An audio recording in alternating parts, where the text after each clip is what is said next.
Good morning, students. I hope you all will be fine at your home. And as per schedule, today is our English literature turn. So we are going to start our new chapter, lesson number 5, the letter A. So all of you take out English literature book for reading the next lesson, which name is the letter A. Okay. Okay. Now, students, open page number 61. Page number 61. Okay, now let's start the lesson. So first we discuss some introduction of the lesson. Okay, we can say that get set. It's a great achievement for an individual to perform an extraordinary act, but it is amazing that sometimes persons who are especially able overcome their physical or mental limitations and do remarkable things. Let's read about these special people. Okay, in this lesson, students, we will talk about some special people, or we can say that disabled people. Okay, ठीक है. कुछ हम ऐसे इस chapter में कुछ ऐसे achievement और कुछ उनकी इंडिविजुअल परफॉर्मेंस के बारे में, जो कि कुछ एक्स्ट्रा ऑर्डिनरी एक्ट हैं, उनके बारे में डिस्कस करेंगे. सॉरी, जो कि कुछ स्पेशली एबल हैं. ठीक है, मे बी देयर फिजिकल और मेंटल लेवल में हो सकता है ये चीज़ें. ठीक है, और कुछ remarkable thing. Let's read about these special people. So first of all, Sudha Chandran is a famous dancer from Chennai. सभी ने नाम सुना होगा बेटा. नहीं सुना होगा तो आपके पेरेंट्स ने मस्ट है सुना होगा. Sudha Chandran who is a famous dancer from the Chennai.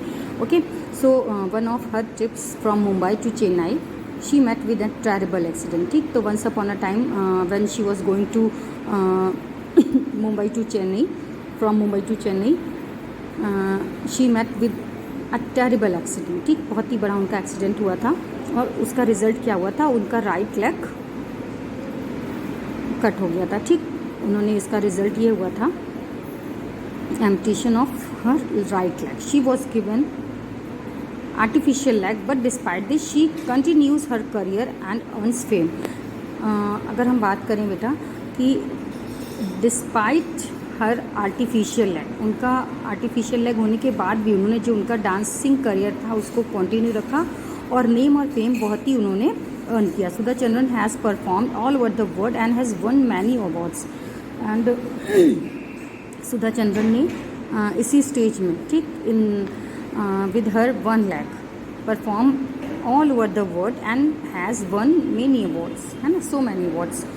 And now we talk about Helen Keller. Helen Keller was an American author. Helen Keller कौन थी? American author थी. A politician, activist and lecturer who inspired people the world over. एक political activist थे, lecturer भी थे, जिन्हों की पूरे वर्ल्ड में लोगों को इंस्पायर किया था. She was the first specially abled person to earn bachelor of arts degree. ठीक, वो फर्स्ट स्पेशली एबल्ड पर्सन थे जिन्होंने बैचलर ऑफ आर्ट डिग्री ली थी. Helen's teacher Anne Sullivan taught her to communicate by spelling words on her hand because she was blind and deaf. और जो Helen की teacher थे एन सुलिवान, उन्होंने उनको कम्युनिकेट करना सिखाया था. कैसे? बाय द स्पेलिंग के थ्रू, जो कि उनके हैंड में रिटन की जाती थी, लिखती थी, क्योंकि because she was blind and deaf. ठीक, वो ब्लाइंड थी और डेफ भी थी उसके साथ साथ. She went on to become a prolific author. ठीक, और आगे चलकर वो बहुत ही प्रोलिफिक, बहुत बड़े ऑथर बनी. Helen Keller also campaigned for many social causes like workers' rights, socialism, women's suffrage, etc. ठीक, उन्होंने बहुत सारे कैंपेन भी चलाए थे. ओके, जो भी उनके सोशल कॉजेस थे उसको लेके. And in 1920 she help found the American Civil Liberties Union. ठीक है, और 1920 में उन्होंने हेल्प की थी, किस लिए? Help found the American Civil Liberties Union, जिसका फुल फॉर्म था ACLU. Okay, now let's start our lesson. Christy Brown was an Irish writer and painter who had cerebral palsy. His left foot was the only part of his body which was not affected by paralysis. ठीक है, इस lesson में हम Christie brown की बात करते हैं. ठीक, जो कि एक आयरिश राइटर थे और पेंटर थे, जिनको कि सेरेब्रल पाल्सी नाम की एक डिसीज़ थी, बहुत हैवी डिसीज़ थी, जिसमें कि उनका his left foot was the only part of his body which was not affected by paralysis. ठीक, और इसमें उनका केवल लेफ्ट फुट ऐसा था जो कि बॉडी का सिंगल पार्ट ऐसा था जो कि पैरालिसिस से अफेक्टेड नहीं हुआ था। क्रिस्टी ब्राउन कुड राइट और type only with the toes of his left foot. ठीक है, जो क्रिस्टी ब्राउन थे, he can write only with the toes of his left foot only. Brown's autobiography my left foot was expanded into the novel that became an international best seller. और इन्होंने इनकी autobiography भी थी, ठीक, माई left foot नाम से, जिसमें इन्होंने अपना पूरा लाइफ का जो भी डिस्क्रिप्शन था, जो भी उनकी प्रॉब्लम्स थी, ठीक, वो सारे कॉजेज उन्होंने उसमें डिस्क्राइब किए थे। Okay,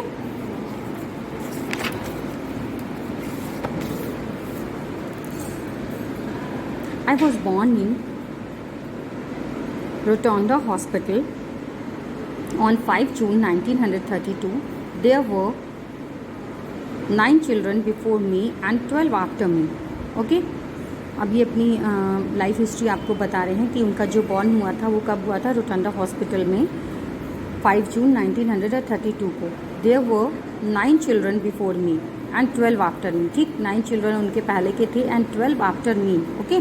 So I belong to the middle group. तो वो मिडिल ग्रुप को बिलोंग करते थे। Out of this total of 22 17 lived. ठीक है, 22 में 17 उनमें से थे, बट 4 डाइड इन इन्फेंसी। और जो 4 की डेथ हो गई थी इन्फेंसी में। ठीक, living 13 of us in the family. और जो हमारी फैमिली में थे 13 थे at present time.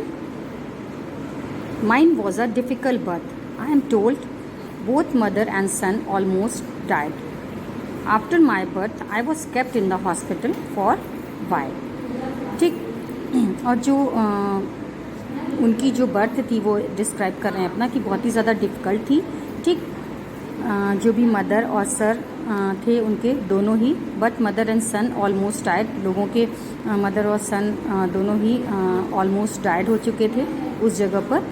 After my birth I was kept in the hospital for a while. और मेरी बर्थ के बाद मुझे हॉस्पिटल में कुछ समय के लिए रखा गया था। Okay, but it was mother who first saw that there was something wrong with me.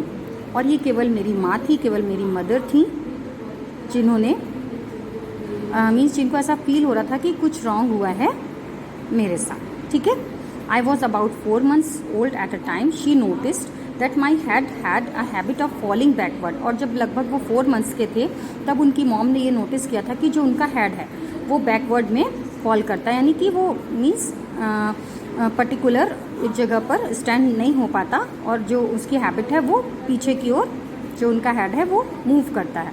She attempt to correct this but placing her hand on the back of my neck to keep it steady. और उनकी mom क्या करती थी, उसको means रोकने के लिए अपना जो हैंड था उसके बैक में लगाती थी, जिससे कि जो उसका हेड हो वो मीन्स एक प्लेस पर रुक सके। Okay, now students, sufficient for the today. This part of the lesson I will discuss in my next class. Okay, till now you have to write all the meanings in your literature notebook. Okay, till then, bye bye, stay safe, stay healthy.